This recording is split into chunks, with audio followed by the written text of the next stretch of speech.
I'm pleased to say that we're joined here in the studio by Catherine Russell, who is the Executive Director of the UN Children's Agency, UNICEF. A very warm welcome to you. We've got lots to talk about this evening.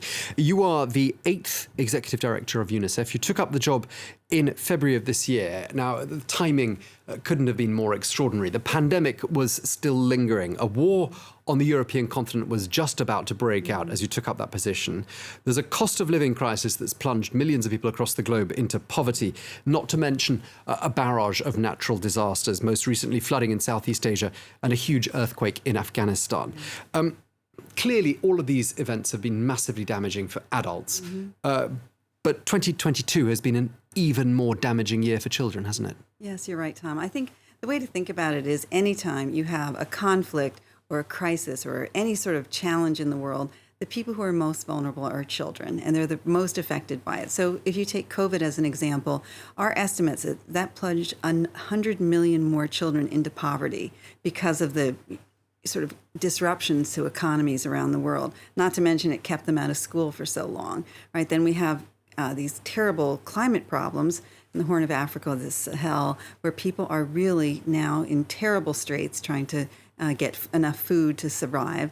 And then, of course, we have just other conflicts around the world that are continuing for children. As you point out, Afghanistan, Syria, these things haven't stopped. You know, they continue to go on. And so children are facing a huge crisis, what we like to think of as cascading crises around the world.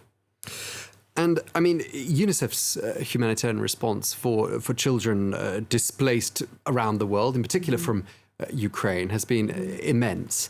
But just given how fast the whole crisis developed, I mean, was UNICEF caught off guard slightly?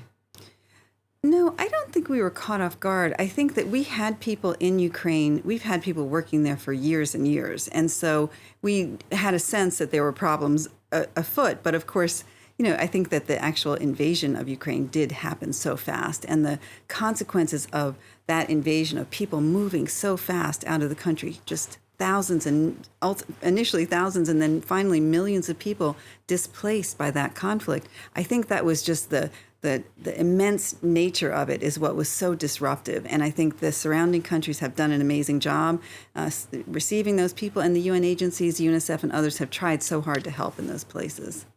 And of course, children fleeing Ukraine are extremely vulnerable for several reasons, not least the risk of human trafficking and exploitation. What's being done to sort of minimize that risk? Yeah, no, you're right, Tom. It's really one of the worst parts of it, because I was in Romania and I saw these mothers and children coming across the border. And, you know, the children are, you know, they're young, they're so afraid, they don't understand what's happening. The mothers are exhausted. And of course, there are unaccompanied minors coming as well, and they are so vulnerable. And that's the problem that we're very much on the lookout for.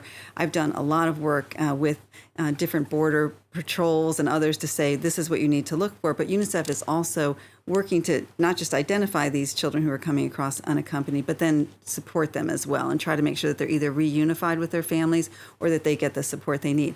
But I have to say, Ukraine had a trafficking problem before this crisis, and we know that there are children who are getting caught up in some of these horrible situations, and it's just devastating to think about it.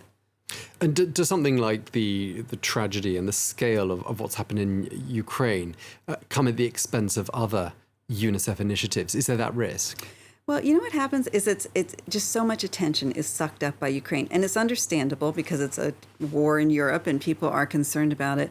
But these other problems are going on, and it is hard to get attention for them. So I traveled to Ethiopia to talk there about the problems of these climate crises on children and what's happening when their families are displaced, their animals are dying, and these children are really at risk of what we call severe acute malnutrition, which is one of the worst things I've ever seen in my life, to see children. It's what we call wasting, and these children literally waste away. And it is truly devastating to see, something I wish I had never seen, and I wish we could prevent everywhere, but we are working hard to try to do that.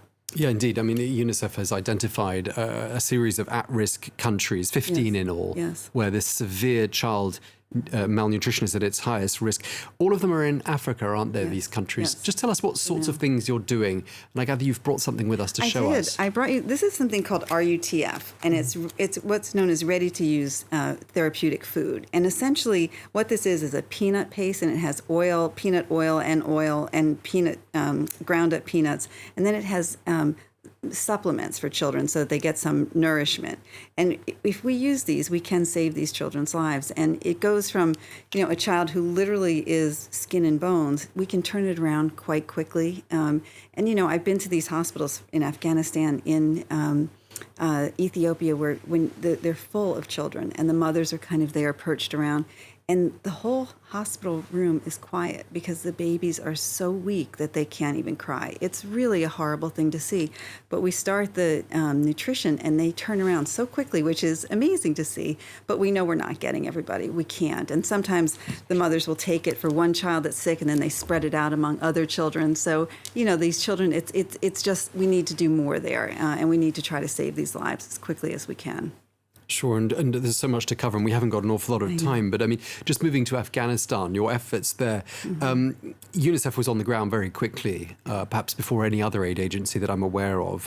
Tell us something about the difficulties of perhaps working in that context, particularly under Taliban rule, and how can you be sure your funding isn't going astray? Yeah, it's a good question. Well, first we stayed, our team stayed during the whole change of government, which was nerve-wracking for sure for us.